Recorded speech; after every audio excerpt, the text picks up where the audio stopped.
Hey guys, in this video, I'll show you how you can convert video to MP3. So make sure to watch this video till the end and let's get started.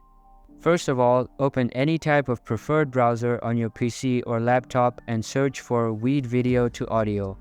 Now open the first website and there will be a blue button in front of you. Click on the Extract Audio button, but make sure you are logged in using your account.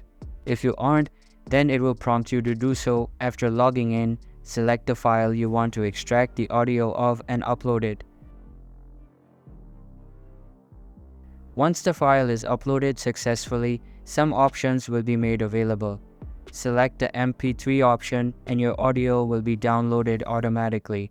Since the file I selected doesn't have any type of audio, it is showing an error, but in your case, the audio will start downloading.